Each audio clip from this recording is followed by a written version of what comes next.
সবচাইতে জটিল প্রশ্ন। গতকালকে দেখলাম আমাদের মিস্টার হোম মিনিস্টার বলেছেন যে গণভোট বৈধ। শুনেছেন কালকে? উনি আইনের একটা নীতি আছে, এটাকে বলে ফ্যাক্টাম ভ্যালিড। আপনারা দেখবেন একটা ইংরেজি শব্দ এখন উনি ব্যবহার করেছেন, এটা মূলত ল্যাটিন শব্দ ফ্যাক্টাম ভ্যালিড। ফ্যাক্টাম ভ্যালিড মানে হলো এটা যেটা আসলে বৈধ না কিন্তু হয়ে গেছে তাই বৈধ। কেমন কি? যেমন আপনি অপ্রাপ্ত বয়স্ক একটা ছেলে একটা মেয়ে বিয়ে করে ফেলেছে, সন্তানের জন্ম হয়ে গেছে, আইনে বলা আছে 18 বছর আর 21 বছর, কিন্তু বিয়ে করে ফেলেছে 15 বছর আর 17 বছর।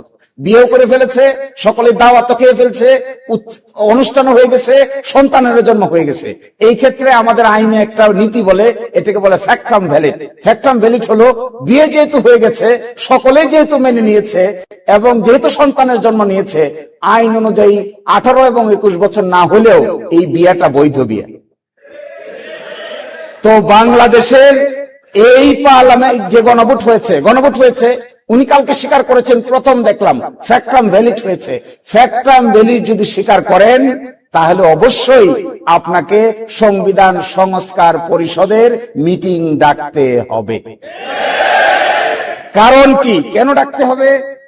কারণ এখানে দেখেন, ফ্যাক্টাম ভ্যালিড স্বীকার করে তো বিপদেই পড়ছে। আমরা এটা নিয়ে এখন অনেক কথা বলবো। দেখেন, গণভোটে উপস্থাপিত প্রশ্নের উত্তর প্রদত্ত সংখ্যাগরিষ্ঠ ভোট হ্রাস সূচক হইলে কি হবে? স্বীকার করছেন তো গণভোট হয়েছে, বলেন এটা বৈধ তো। কালকে দেখবেন বারবার বলছেন বৈধ তো ফ্যাক্টাম ভ্যালিড, এই কারণে বৈধ তো ফ্যাক্টাম ভ্যালিড যদি বৈধ হয় তা পরবর্তী কাজ কি আপনাদের কাজ হলো গণভোটে উপস্থাপিত প্রশ্নের উত্তরে প্রদত্ত সংখ্যাগরিষ্ঠ ভোট হ্রাস সূচক হইলে কি করবেন? নির্বাচিত প্রতিনিধিদের সমন্বয়ে একটি সংবিধান সংস্কার পরিষদ গঠিত হইবে। তাহলে এখন গঠন করেন, এখন ডাকেন। বলছেন তো বৈধ, তাহলে ডাকেন না কেন? এখন ডাকতে হবে।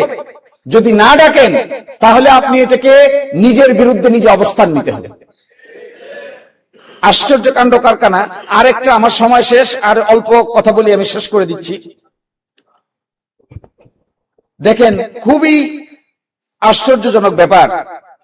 ইন্দিরা গান্ধী একসময় প্রাইম মিনিস্টার ছিলেন 1971 সালে। থাকা অবস্থায় রাজনারায়ণ নামে এক লোক ছিল, তার সঙ্গে ইলেকশনে দাঁড়ায়। ইলেকশনে দাঁড়ানোর পরে ইন্দিরা গান্ধী জিতে যায় 11,173 ভোটে ইন্দিরা গান্ধী জিতে যায়। তখন তিনি প্রাইম মিনিস্টার। রাজনারায়ণ গিয়া হাইকোর্টে মামলা করে যে ভুয়া ইলেকশন করে ইন্দিরা গান্ধী আমার হারাই দিয়েছে। হাইকোর্ট বলে কথা ঠিক, ইলেকশন ভুয়া, ইন্দিরা গান্ধী ভোট জালিয়াতি করে রাজনারায়ণকে হারিয়ে দিয়েছে। এর বিরুদ্ধে ইন্দিরা গান্ধী প্রাইম মিনিস্টার তখন সুপ্রিম কোর্টে আপিল করে।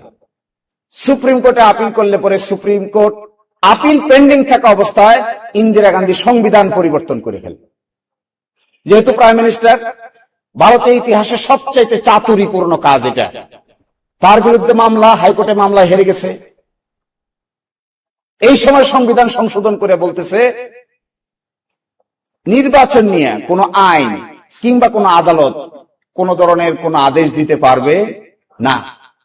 সুপ্রিম কোর্ট বলছে এই যে সংশোধনী আপনি করলেন, সংশোধনী করে এই কথা বললেন যে কোন আদালতে প্রশ্ন উত্থাপন করা যাবে না, এই সংশোধনীকে বাংলাদেশে ভারতের সুপ্রিম কোর্ট অসাংবিধানিক ঘোষণা করে দিল। ইন্দিরা গান্ধী কিন্তু তখন সিটিং প্রাইম মিনিস্টার। একটা বিরাট ক্রাইসিস দেখা দিল। আমার মনে হয় এখন আমাদের আদালতে যে জিনিসটা পেন্ডিং আছে, গতকালকে ওনারা বলেছেন যে আদালতে পেন্ডিং আছে, আগামী 19 তারিখে আদালত খুলবে। খোলার পরে আমরা আশা করছি সংবিধান সংস্কার বাস্তবায়ন আদেশের প্রশ্ন উত্থাপিত হবে। যদি বাংলাদেশের আদালত তার মেরুদণ্ড সোজা করে দাঁড়াতে পারে তাহলে এই ক্ষেত্রে তাদের উচিত হবে সরকারের বিরুদ্ধে রায় দেওয়া। গণ অভ্যুত্থান কি সংবিধান মেনে হয়? জগতে কোথাও শুনছেন কেউ এই কথা বলে যে গণ অভ্যুত্থান হয়েছে সংবিধান মেনে? সংবিধান মেনে তো গণ অভ্যুত্থান হয় না। গণ অভ্যুত্থান হয়েই তো বাইরে থেকে, এবং একইভাবে এখানে বাইরে থেকে হয়েছে। এখন এটাকে আদালতের সাবজেক্ট ম্যাটার বানিয়েছেন। আমি আপনাদেরকে লাস্ট অনুরোধটুকু এটাই করার, আমার কনক্লুশনটা এটা, যে যদি গণভোটের ফলাফল মেনে নিয়ে সংবিধান সংস্কার সভার বা পরিষদের অধিবেশন ডাকা না হয় এবং সংস্কার থেকে সরে যাওয়া হয়, সংবিধান সংস্কার সভার অধিবেশন চলার কথা 180 দিন, 180 দিন পরে এটা বিলুপ্ত হয়ে যাওয়ার কথা, তারপরে 180 দিনের পরে আর 30 দিন পরে উচ্চকক্ষ হয়ে যাওয়ার কথা পার্লামেন্ট ভেঙে দুই টুকরা হয়ে যাওয়ার কথা, একদিকে নিম্নকক্ষ একদিকে উচ্চকক্ষ গঠিত হওয়ার কথা 100 জনকে নিয়ে, তার মধ্যে ভোটের পার্সেন্টেজ অনুযায়ী বিরোধী দলীয় জোট প্রায় 40% ভোট পেয়েছে, 100-র ভিতরে 40 পাওয়ার কথা, আর বাকিগুলো অন্যরা ভাগযোগ করে পাওয়ার কথা।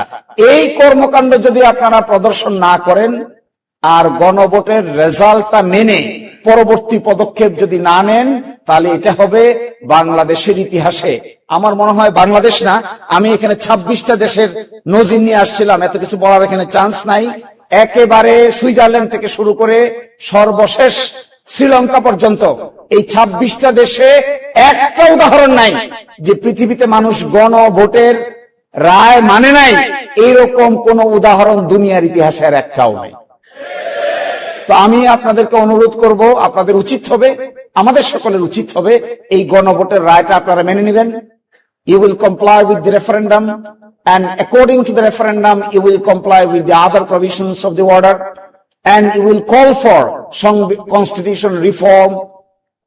অ্যাসেম্বলির মিটিং ডাকবেন, সেই মিটিং 180 দিনের মধ্যে শেষ করবেন, শেষ করার পরে দ্বিকক্ষ বিশিষ্ট পার্লামেন্ট হয়ে যাবে, সংস্কারগুলো বাস্তবায়ন করবেন, গণভোট ইমপ্লিমেন্টেড হবে, তখনই বাংলাদেশ একটা নতুন যাত্রার সূচনা হতে পারে। আর যদি তা না হয় তাহলে যেই লাও সেই কদুই থেকে যাবে, আরেকটা সাংবিধানিক ক্রাইসিস তৈরি হচ্ছে, অনাস্থার ক্রাইসিস তৈরি হচ্ছে, কোর্টে গিয়ে ক্রাইসিস তৈরি হচ্ছে। আমি খুব অবাক হই, এই রাজনৈতিক প্রশ্নের সমাধান তারা কোর্টে নিয়ে গেছে। আচ্ছা বলেন তো, তত্ত্বাবধায়ক সরকারের সমাধান বাংলাদেশের কোর্ট দিয়ে বাংলাদেশের ইতিহাসে কি ভালো হলো না খারাপ হলো? তত্ত্বাবধায়ক সরকার প্রবর্তন করেছিলাম আমরা রাজনৈতিক ভাবে, এটাকে ওনারা নিয়ে গেছেন কোর্টে, কোর্ট দিয়ে বলছেন অসাংবিধানিক। 17 বছর দেশে আগুন জ্বলছে, এখন এসে কোর্ট আবার বলছেন সাংবিধানিক। তো এখন সাংবিধানিক হিসেবে আবার তত্ত্বাবধায়ক সরকার জাতির জীবন থেকে চলে গেছে 17 years. This approach is a bad approach, chaotic approach, destructive approach, unconstitutional approach, unpolitical approach, unstable approach. একটা responsible political party must take responsible approach. Responsible approach যদি না হয়, আপনি গণভোট চাইলেন, গণভোটের পক্ষে আপনি প্রচারণা চালালেন, আইন হলো, সকলেই পার্টিসিপেট করলাম, এখন বলেন জনগণ না বুঝে নাকি ভোট দিয়ে দিয়েছে। আর কি সেই এটা লজ্জার তো একটা সীমা থাকা দরকার, এবং লজ্জা হলো ইমানের, এটা যাদের থাকবে না এদেরকে আমার সিনিয়র ব্যারিস্টার আব্দুর রাজ্জাক সাহেব বলতেন, there are some missile which are unguided missile. আপনি যদি মিসাইল ছুড়েন আর মিসাইলের নিয়ন্ত্রণ নিজের হাতে রাখতে না পারেন, এই মিসাইল কার বাড়িতে কোন শিশুকে কোন নারীকে হত্যা করবে এটা আপনি কোনোদিনই খুঁজে পাবেন না, কারণ this is what is an unguided missile. আর উপর দিকে যেভাবে থুতু দিচ্ছেন, আমি কোয়াইট শিওর এই থুতু আপনাদের নিজের গায়েই কয়েকদিন পরে ঘুরে এসে পড়বে। তো অপেক্ষা করেন থুতু নিজের গায়ে আসা পর্যন্ত। বাকিটা সবাই ভালো থাকবেন। আসসালামু আলাইকুম।